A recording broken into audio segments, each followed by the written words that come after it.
Ciclo cardíaco. La figura representa el ciclo cardíaco. Arriba se muestran las presiones intracavitarias, debajo los ruidos cardíacos obtenidos con un fonocardiograma, debajo el pulso venoso yugular y debajo el electrocardiograma. Analizaremos una a una estas curvas y sus variaciones en el ciclo, pues son fundamentales para comprender la fisiología cardíaca y génesis de alteraciones como los soplos o extratonos. Sístole y diástole, mediante la auscultación no tenemos más que fijarnos en el intervalo entre los ruidos cardíacos, dado que el primer y segundo ruido están a una distancia más o menos constante, que es el tiempo sistólico, mientras que el segundo y el primer ruido del ciclo siguiente están más separados cuanto más lenta sea la frecuencia. También es útil palpar simultáneamente el pulso carotídeo, de forma que cuando notemos su llenado corresponde a la sístole. El evento que marca el inicio de la sístole es el cierre de las válvulas auriculoventriculares, mitral y tricúspide, producido por el aumento de presión intraventricular secundario a la contracción. Igualmente, el inicio de la diástole activa ventricular producirá instantáneamente una disminución de la presión intraventricular, que producirá el cierre de las válvulas semilunares, aórtica y pulmonar. Los cierres valvulares, igual que las aperturas, son pues fenómenos pasivos, consecuencia de los cambios de presión intraventriculares. Presión intraaórtica. La línea roja representa la presión que hay en la aorta. Inicialmente la presión se encuentra en descenso lento, como corresponde a la diástole, en la que la sangre se va repartiendo por todas las arterias del organismo hasta que empieza la sístole ventricular izquierda. Cuando aumenta la presión intraventricular y supera a la aórtica, se abre la válvula aórtica, AA, y empieza a salir sangre del ventrículo.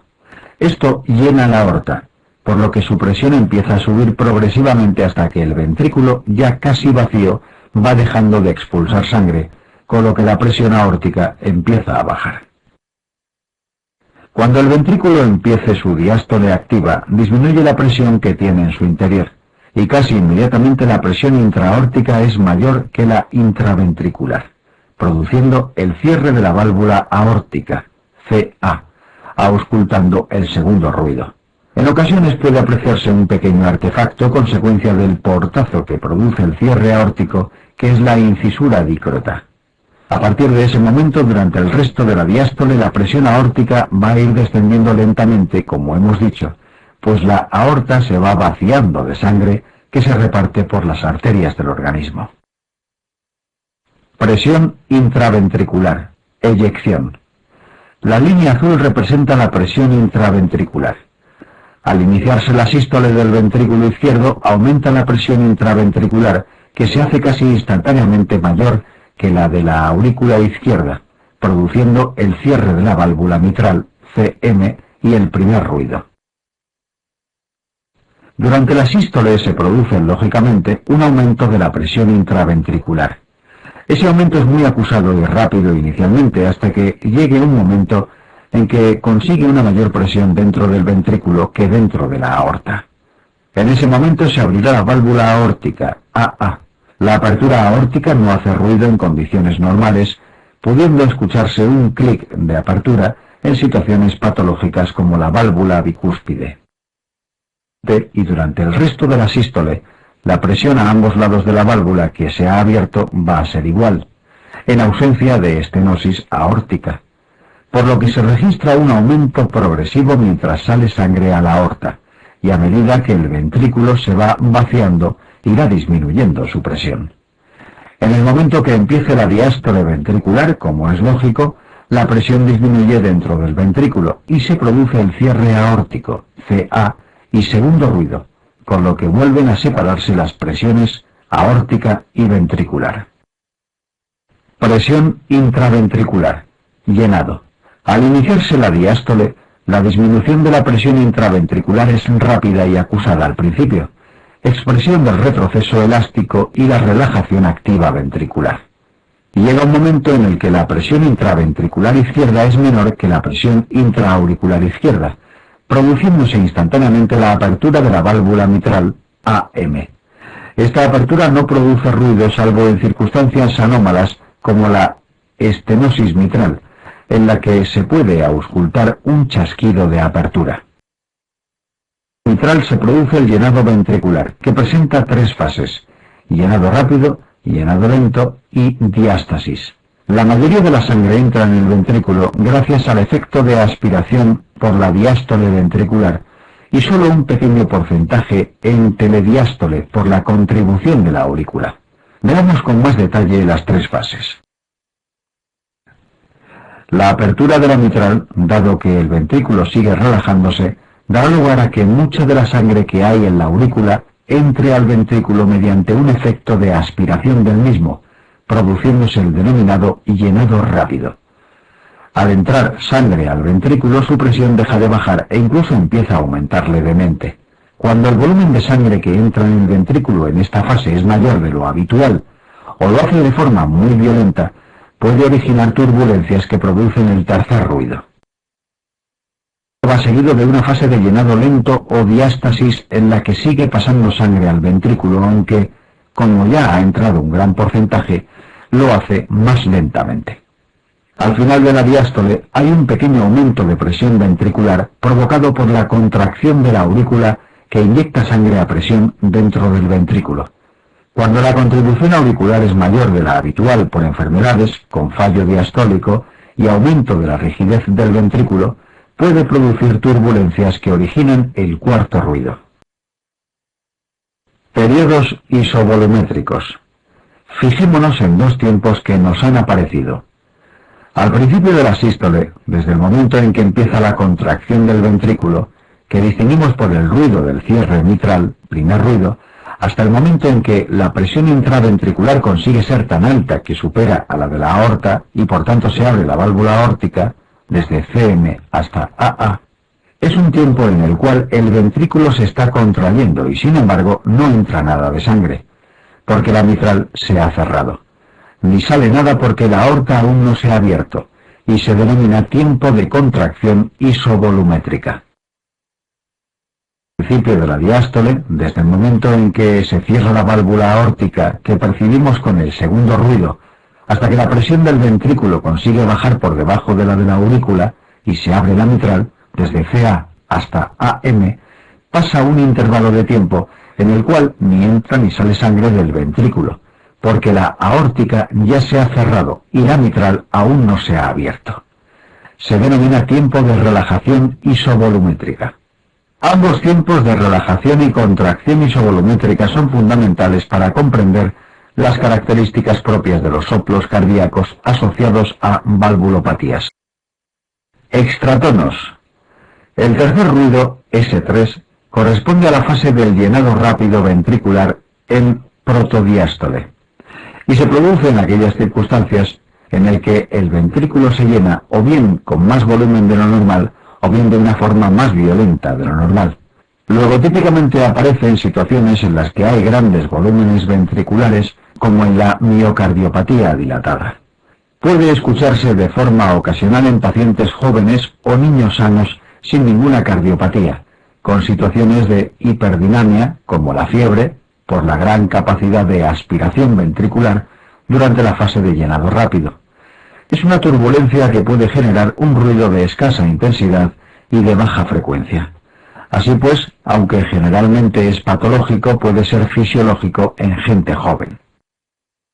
S4 aparece en telediástole y es expresión siempre de enfermedad diastólica ventricular.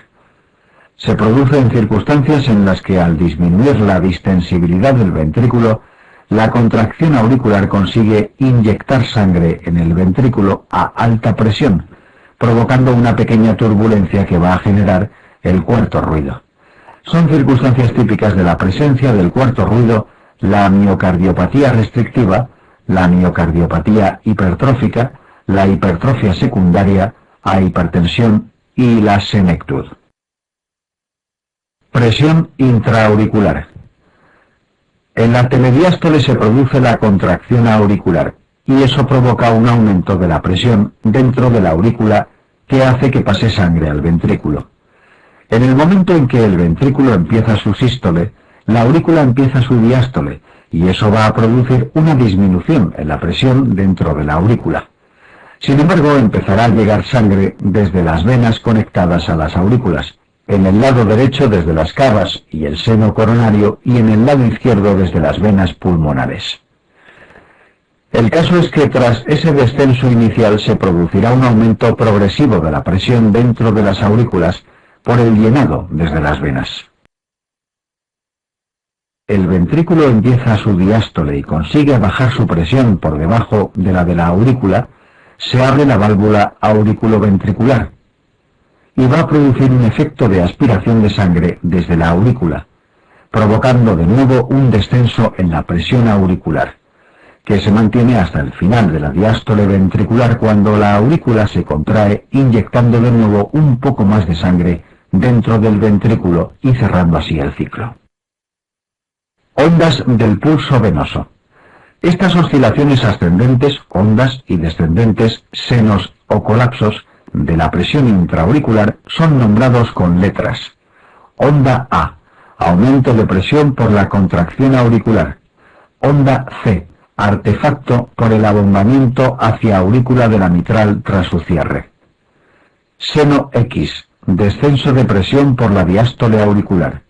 Onda V, aumento de presión por el llenado desde las venas, coincide con la sístole ventricular. Seno Y, descenso de presión por el vaciado auricular durante el llenado rápido ventricular. Válvulas que separen las desembocaduras venosas en las aurículas, al menos no existen válvulas completas, pues restos de la válvula de Eustaquio en la cava inferior y de la válvula de Tevesio en la desembocadura del seno coronario pueden quedar en algunos pacientes. Los cambios de presión dentro de la aurícula se transmiten a las venas que están comunicadas. Las oscilaciones en el volumen de la vena yugular, podemos determinar las oscilaciones en presión y volumen de la aurícula derecha. De aquí la importancia del estudio del pulso venoso y yugular. Igualmente, las oscilaciones en el registro de la presión del enclavamiento o presión capilar pulmonar reflejan los cambios en la presión auricular izquierda. Pulso venoso yugular. Presión venosa yugular. Al no existir válvula en la desembocadura de la cava superior en aurícula derecha, la presión en la yugular interna sufre oscilaciones análogas a las de la presión auricular derecha, ondas A, C, seno X, V y seno Y. La onda C, en parte, se produce por la compresión sistólica que produce la carótida sobre la vena. Por eso las anomalías del pulso venoso yugular nos permiten detectar alteraciones funcionales en la aurícula derecha sin necesidad de cateterismos o procedimientos invasivos al paciente. El ideal de medir la presión venosa yugular es observando el latido de la vena yugular interna derecha, con el paciente en decúbito levantando el tórax unos 45 grados. Si se hace en decúbito, la vena estará tan llena por efecto de la gravedad que no nos permite diferenciar sus latidos, y si se hace en bipedestación, tan vacía que no se visualiza.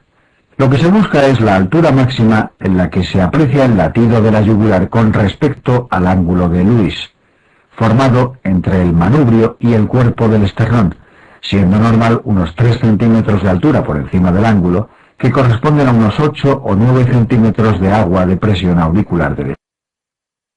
Insistimos en que hay que buscar el latido venoso yugular mirando el movimiento de la piel sobre la vena, puesto que la yugular externa, que es fácilmente visible en las personas delgadas, no sirve, dado que muchos individuos presentan válvulas venosas en su desembocadura y la tienen ingurgitada de forma continua independientemente de la presión auricular.